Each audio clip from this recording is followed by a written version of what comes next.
What is up, DS3 TV? We are back for another video. This one is Legend Summarizes the Journey to the West Part 2. So this is going to be good by Overly Sarcastic Productions. Sorry I've been kind of gone for the past weekend, but you know, I want to take a weekend off just to, you know, kind of get my head back right a little bit and, you know, kind of just take a little mental break. But yeah, so let's get into the video. Also subscribe to the channel. I want to get 1,000 subscribers by Valentine's Day, and let's get into it right now. And also comment videos that you want to watch, that you want me to react to in the comment section down below. And yeah, so let's get into it and play. Journey to the West. The mischievous Monkey King Sun Wukong, after achieving immortality 6 ways from Sunday, was brought down by the forces of heaven and placed inside Lao Tzu's brazier of the 8 trigrams to be rendered down into an immortal elixir. However, our hero proved too powerful for this scheme and broke free, wreaking even more havoc in heaven. But his reign of terror was abruptly ended when he was imprisoned by the heavenly Buddha beneath the 5 Phases mountain, where he must now wait for a chosen someone to come set him free. So Buddha returns to his home, the Thunderclap Monastery, where he spends a relaxing 500 years writing up 3 baskets of scripture. Now, these 3 scriptures are apparently so powerful that they are capable of redeeming even the most sinful of sinners. Well, sounds fishy to me, but hey, I'm not the guy with the universe in the palm of his hand. So these amazeballs scriptures need to be delivered to the land of the East in order to spread Buddhism to the sinful folk who live there. But there's just one problem. For some reason, Buddha can't deliver them himself, so they need to find someone in the land of the East who can make the journey to the Western Heaven to pick up the scriptures and then return with them. Our friend the Bodhisattva Kuan Yin volunteers to find such a person, and after receiving 5 magical artifacts to give to the scripture pilgrim, she goes off eastward to find someone worthy of making the journey to the West. Roll credits. So Kuan Yin and her disciple Moksha head out along the route the scripture pilgrim will have to take, as a way to test the waters and make sure the guy can make it through in the first place. Their first encounter with a murderous river spirit 3 minutes out from the Thunderclap Monastery is not exactly encouraging. But Kuan Yin persuades the guy to chill out and wait for the pilgrim, and then to join and aid him on his quest, with the added bonus that he'll be redeemed for the crime that got him exiled to the river in the first place. He accepts the offer and is given the name Sha Wu Qing, or Sandy for short. Don't ask me how Sandy is short for Sha Wu Qing. So I was gonna ask that too, so because I couldn't understand it. Kuan Yin and Moksha continue on their merry way, whereupon they encounter a pig demon wielding a huge rake. He and Moksha fight for a little bit until he notices Kuan Yin and immediately stops the fight in favor of asking her for forgiveness, because he's made something of a habit of eating people who come along the road. You know, because he's a demon. Kuan Yin again suggests that he join the pilgrim too when he comes along this way and thus be forgiven for the whole eating people thing. And the pig agrees. And Kuan Yin is putting this pilgrim in pretty questionable company. Kuan Yin gives him the name Chu Wu Neng, Pigsy for short, and heads off, leaving Wu Neng to remain strictly vegetarian until the pilgrim arrives. So they continue onwards when, surprise, they encounter yet another charming individual who could potentially help our as yet nebulous pilgrim. Can you tell that this story is the origin of a lot of anime tropes? In this case, our colorful character is a young dragon who accidentally set fire to his dad's palace a little, and for this transgression against fire safety has been sentenced to death by the Jade Emperor. Kuan Yin persuades the Emperor to pardon the young dragon, and then she directs him to a nearby river, where she instructs him to turn into a white horse when the pilgrim passes by to help him reach his destination. Anyway, they continue on, only to encounter an unexpectedly luminous mountain, the Mountain of 5 Phases, and with it the imprisoned Monkey King.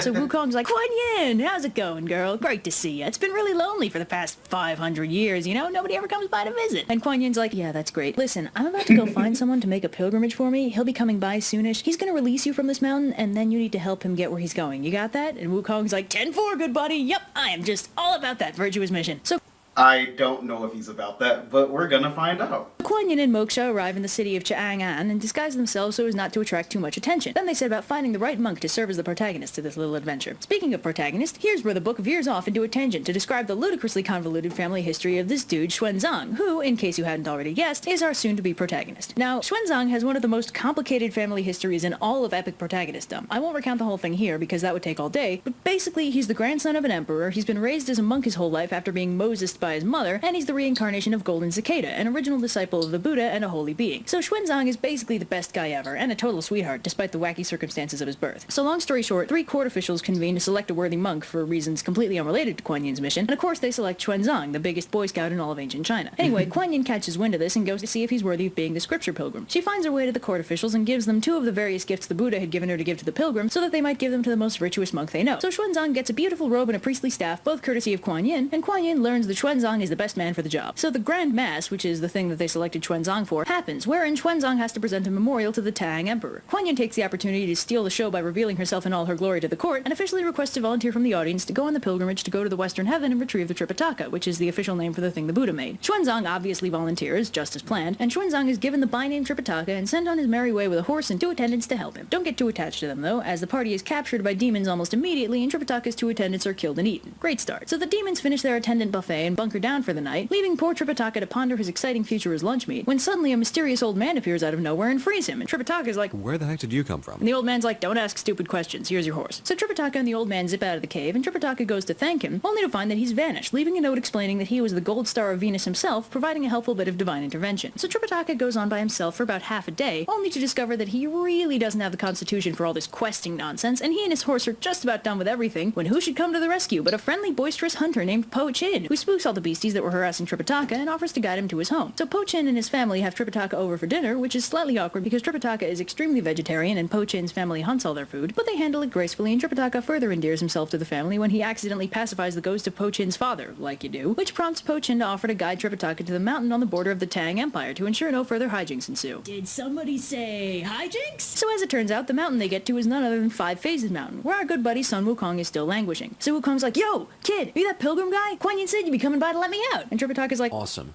How do I do that? That mountain looks kind of heavy. and Wukong's like, you just gotta climb to the top and peel off the golden seal. Aww. So Tripitaka manages to get the seal off the mountain, and after he backs off to the minimum safe distance, Wukong breaks the mountain in half and zips on over. So Tripitaka and Sun Wukong continue westward together, but they've hardly gone 10 feet down the road when suddenly they're beset by bandits. So Wukong's like, don't worry, master, I know exactly what to do in this situation, and proceeds to kill all the bandits with his...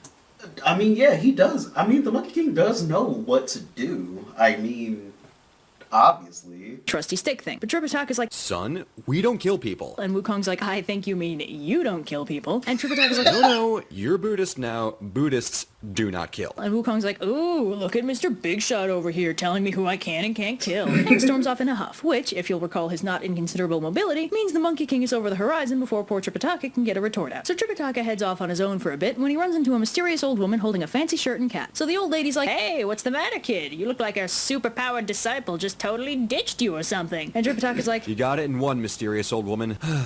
If only I had some way to discipline him, maybe the story could actually progress. and the old woman's like, funny you should say that. May I recommend that you give him these fancy duds, and then recite this spell? I have this weird feeling that it'll stop causing so much trouble if you do. And Tripitaka's like, Seems legit. then the old lady turns into a beam of light and vanishes because she was really Kuan Yin. So thus far, Tripitaka's 2 for 2 for old people secretly being gods. Meanwhile, Wukong is off having a nice little tea party with the Dragon Emperor, who suggests that he go back to Tripitaka rather than abandoning enlightenment and true immortality over a single argument. Wukong zips back westward, blowing past Kuan Yin in the process, who'd flown over in order to convince him of that very course of action. So Wukong warps back to Tripitaka, who offers him the clothes. Wukong, always a sucker for a new wardrobe, throws them on, finding that they fit him perfectly. He's rather less thrilled to discover that the hat is cursed, and when Tripitaka recites the spell Kuan Yin taught him, it shrinks and gives him a splitting headache. Of course, it wouldn't be much of a cursed artifact if he could take it off, so it's also spot-welded to his head. After a few very entertaining minutes of Wukong trying furiously to escape the hat by any means necessary, he eventually resigns himself to the fact that he won't be able to get up to his usual hijinks anymore. So the dynamic duo continue onwards with the balance of power now tilted slightly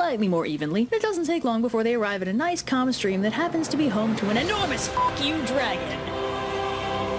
Wukong nopes the hell out of there with Tripitaka in tow, and the dragon takes the opportunity to eat Tripitaka's horse. So Tripitaka freaks out since without a ride he's stranded, but he's also too scared to let Wukong leave him alone. But a bit of timely divine intervention arrives to protect Tripitaka, leaving Monkey free to confront the dragon. So they fight it out for a bit, but the dragon's like, screw it, and dives to the river bottom and refuses to come out. Wukong does some magic shenanigans and draws the dragon out again, only for the dragon to turn into a water snake and run away. At this point, Wukong is done, but the local mountain spirits tell him that this dragon is actually under orders by Kuan Yin to help them. So one of the heavenly spirits goes and gets her, and after a brief digression where Wukong vents at her about the cursed hat thing, she draws He was so mad. out the dragon, and Wukong picks a fight with him, too. Look, he's had a trying day, alright? Anyway, Kuan Yin gets the dragon to turn into a horse for Tripitaka to replace the one he ate, and then, to make Wukong stop sulking, she gives him 3 get-out-of-danger-free magical leaves. So now, with the matter having been resolved to everyone's satisfaction, our dynamic trio continue westward. So anyway, they continue on and arrive at still yet another monastery, run by a sketchy old monk. Long story short, the monk lays eyes on that really fancy monk robe Tripitaka got way back when, it's called a cassock, by the way, and takes it into his head to steal it, and to that end, he decides the best way to go about it is to burn down his own monastery. Well, that's not very zen of him. So Wukong smells the smoke, weighs his options, and decides the best way to solve the situation without pissing off Tripitaka is to let the monks burn their monastery to the ground. But first he borrows a fireproof cloak from one of his heavenly buddies to make sure Tripitaka and the horse don't burn with it. Is it just me, or is Monkey on shockingly good terms with all the people he beat the hell out of in the... He really is. Like,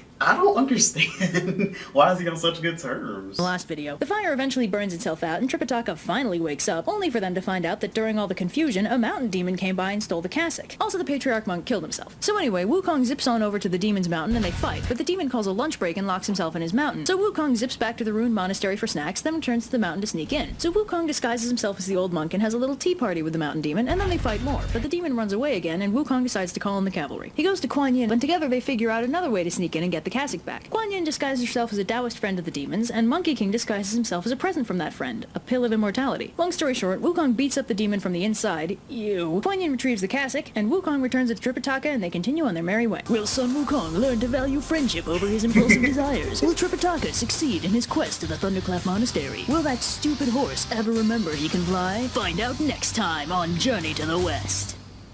The Journey to the West. That was good. That was really fun to watch.